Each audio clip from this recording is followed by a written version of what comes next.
I never thought I'd be the guy with a perfect life. As a paramedic for 15 years, I've seen too much blood and chaos to believe in fairy tales. My name is Mark Sullivan, and at 44, I've grown accustomed to the weight of other people's tragedies.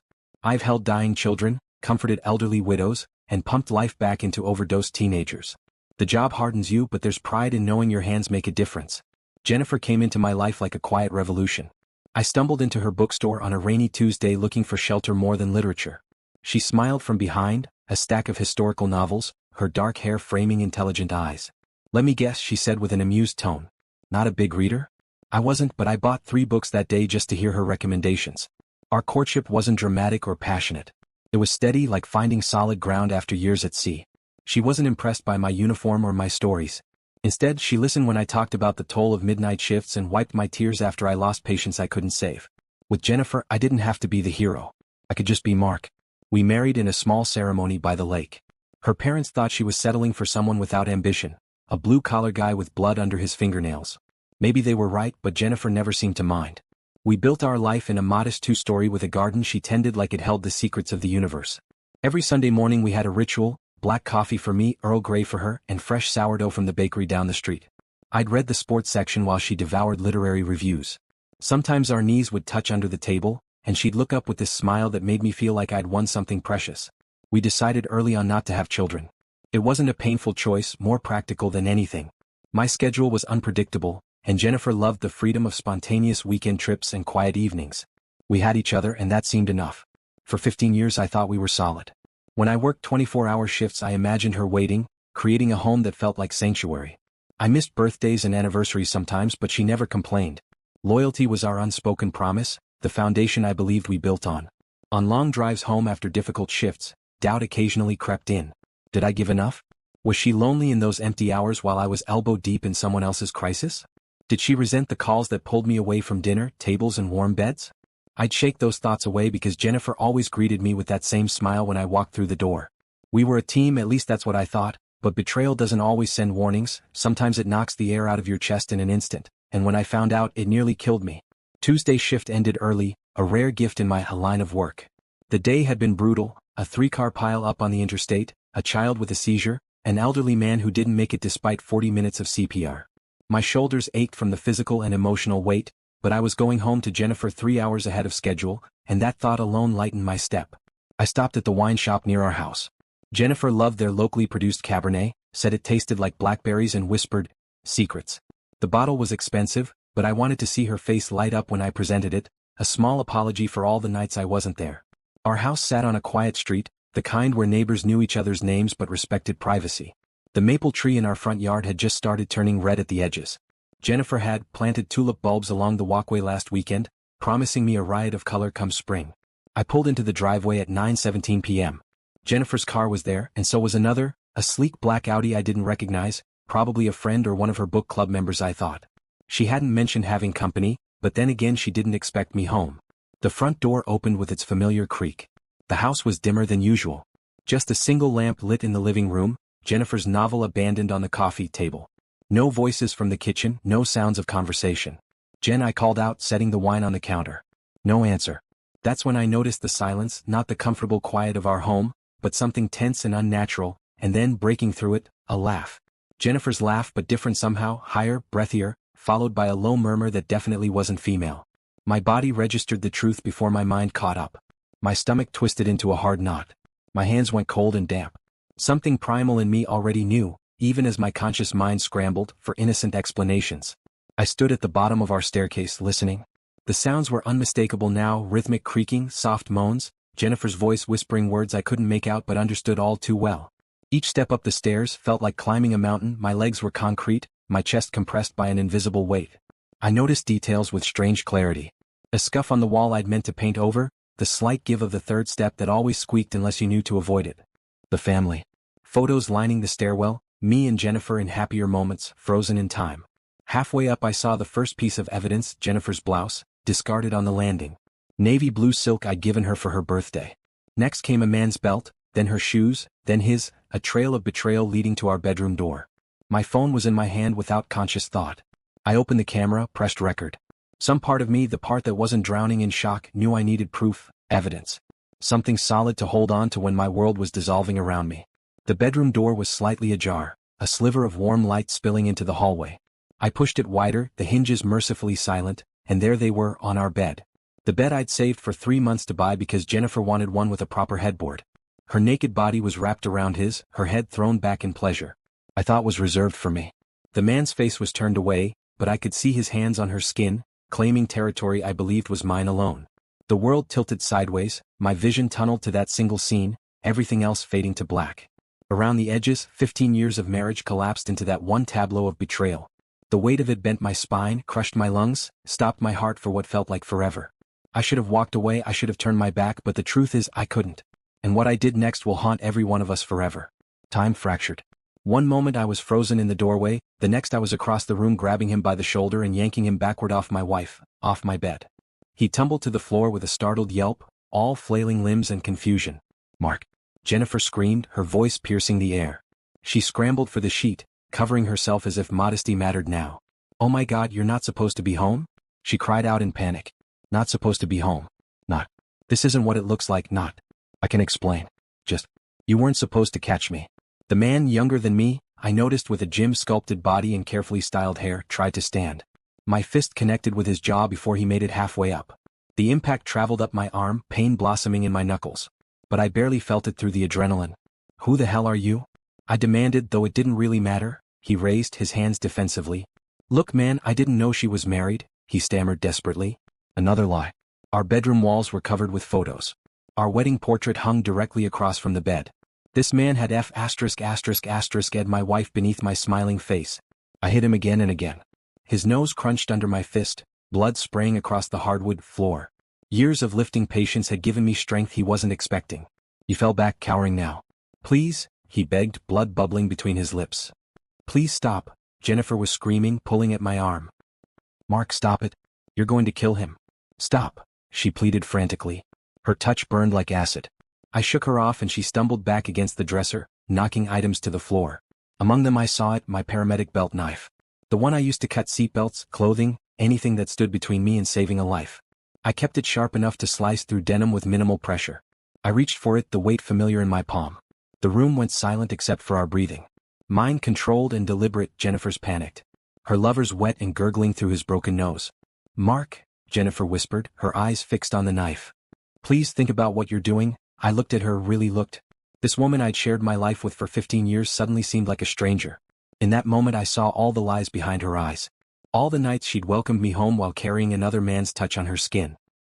"I am thinking," I said, my voice strange and distant to my own ears. "I'm thinking about loyalty, about vows, about respect." I turned to her lover who was trying to crawl toward the door, leaving a trail of blood on our floor. I grabbed him by the hair, yanking him back. "Don't," he whimpered desperately. "Please don't, I'll never see her again. I swear to God." Jennifer was crying now, mascara streaking down her face. "It didn't mean anything, Mark. It was just physical. I love you. You know I love you," she sobbed. The rage that surged through me wasn't hot. It was ice cold and calculating. Without hesitation, I grabbed the man's genitals with my left hand, and with my right I made one decisive slash with the knife. His scream was inhuman. Jennifer's was worse. A high thin sound of pure horror as she saw what I'd done. Blood pulsed from between his legs, darkening the floorboards beneath him. I held up the severed piece, still warm and twitching in my hand. "This," I said to Jennifer, my voice steady despite the chaos around us, "is what your affair is worth," she retched, turning away. The man had passed out, his body going into shock. The paramedic in me noted he wouldn't bleed out.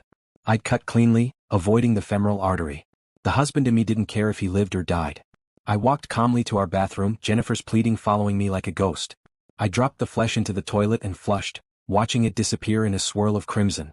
The symbolism wasn't lost on me, flushing away the very thing that had shattered my life. Back in the bedroom, Jennifer was on her phone, frantically calling 911. She looked up at me, terror in her eyes. "What have you done?" she whispered in horror. "What have you done?" I sat on the edge of the bed, knife still in my hand, blood cooling on my skin. The rage had subsided, leaving only a hollow certainty in its wake. "No," I corrected her firmly. "What have you done, Jennifer?" When the police finally knocked at my door, I didn't fight. I didn't run. I just opened it, blood still on my hands, and said calmly, "I did it." The police burst in with guns drawn, shouting commands that echoed off the walls of our once peaceful home. I knelt as instructed, hands behind my head, face pressed against the floorboard still warm with blood. The cuffs bit into my wrists, metal cold against skin that felt fevered and foreign. Jennifer stood in the hallway wrapped in a blanket, her body convulsing with sobs. He came home and, oh God, there's so much blood. She stammered, between sobs. Man, please step back. An officer instructed her while his partner patted me down. Paramedics rushed past, colleagues I'd worked with just hours before, Dave, who'd shared countless midnight coffees with me during long shifts, wouldn't meet my eyes as he carried his trauma kit upstairs. I heard his professional voice asking assessment questions, felt the weight of his disbelief hanging in the air. Jesus Christ, came his shocked exclamation from our bedroom. As they led me to the police car, neighbors gathered on their lawns in bathrobes and slippers, faces illuminated by flashing red and blue lights. Mrs. Kelsey from next door clutched her chest in horror. The Robinsons whispered behind cupped hands. These people who'd waved to us at community barbecues now watched me shuffling toward a cruiser in handcuffs. My shirt soaked with another man's blood. At the station they photographed me from every angle, cataloging blood spatter and defensive wounds on my knuckles. They took my clothes, handed me an orange jumpsuit that smelled of industrial detergent. Detective Ramirez, a stocky man with tired eyes, sat across from me in the interrogation room. You want to tell me what happened tonight, Mr. Sullivan? He asked, his voice neutral but gaze piercing. I found my wife in bed with another man, I said flatly. I cut off his banana with my paramedic knife. Ramirez didn't flinch. Was this planned? Did you know about the affair before tonight? He pressed. No, I came home early. Surprise? I replied. My laugh sounded hollow even to my own ears. So this was spontaneous? He continued. Yes, I answered. But you chose not to harm your wife, he observed. I looked at him directly. My issue wasn't with her body. It was with his. He studied me for a long moment. You're a paramedic? You knew exactly what you were doing, didn't you? Knew how to ensure he wouldn't bleed out immediately, he stated. I didn't answer. Didn't need to. Where is the removed organ? He asked carefully. Flushed it, I replied simply. He sighed, scribbling notes. Mr. Sullivan, you realize you're facing serious charges. Aggravated assault. Ma'am. Possibly attempted murder depending on the DA's mood, he warned. I nodded once. You don't seem concerned, he observed. Should I be more hysterical? Would that help my case? I responded. Most people in your situation show some remorse, he noted. I'm not sorry, I said simply. I'd do it again. I learned later that Jennifer's lover survived. James Whitaker, 36, pharmaceutical sales representative. We'd never met. But he'd been in my home at least 7 times over the past 3 months, according to Jennifer's eventual testimony. He underwent multiple surgeries but would never be the same. The irony that my medical training had ensured his survival wasn't lost on me. Jennifer filed for divorce 2 weeks after my arrest. Her statement to police painted her as a victim, trapped in a loveless marriage with a man whose work consumed him. She claimed I'd been emotionally distant, that she'd been lonely for years. Perhaps there was truth in that. But loneliness isn't betrayal. Loneliness doesn't justify turning our bed into a crime scene. My court-appointed attorney pushed for a plea deal, citing extreme emotional distress and my previously spotless record. The prosecution wasn't feeling generous. In the end I accepted. 7 years for aggravated assault and criminal mayhem. The judge called my actions barbaric and a throwback to medieval justice. I remained impassive as the sentence was read. Jennifer sat in the courtroom during sentencing, dark circles under her eyes, hair pulled back severely from her face. She didn't speak, but her presence was statement enough. I wondered if she visited Whitaker in the hospital, if she held his hand while he learned to urinate through a tube. I wondered if it was worth it. As they led me away, Jennifer finally caught my eye. Something passed between us, not forgiveness, not even understanding. Just recognition of the wasteland we'd created together, her with her betrayal, me with my revenge. I didn't look back as the courtroom doors closed behind me. Our marriage had ended long before I walked into that bedroom. The only difference was now we both knew it, and that's how I traded my home for a cell. But here's the thing, even behind bars, I sleep easier than I ever did next to her. Prison food tastes like cardboard soaked in salt water. The mattresses are thin enough to feel the metal frame beneath. At night, the cell block never truly quiets. Someone is always snoring, crying, or masturbating with desperate friction against sheets. Time stretches like taffy, sticky and formless. Days bleed into weeks, into months. I've been here 18 months now. My uniform is gray instead of the paramedic blue I wore for nearly 2 decades. My hands, once steady enough to thread IVs into collapsed veins, now calloused differently from pushing mop buckets and lifting weights in the yard. The story of what I did traveled through these walls before I did. In prison hierarchy, my crime earned me an unusual position. Some men fear me, others respect me, most just leave me alone. "That's Sullivan," I've heard them whisper, "cut off his wife's boyfriend's banana." The truth distorts with each telling, but the essence remains. I'm not a man to cross. I work in the prison library now. The irony isn't lost on me, surrounded by books like Jennifer once was. Sometimes I wonder if she kept the bookstore or if that too became collateral damage in our mutual destruction. I read more than I ever did when we were married. Dostoevsky, Camus, authors who understand something about crime and punishment, about actions and their weight. Jennifer visited once, 6 months after I arrived. She'd lost weight, her collarbones sharp beneath her blouse. We sat across from each other in the visitation room, surrounded by other broken relationships trying to navigate new boundaries. "I'm moving to Colorado," she told me quietly. "Fresh start," I nodded. What was there to say? "I'm sorry," she offered finally. "Not for pressing charges, for lying."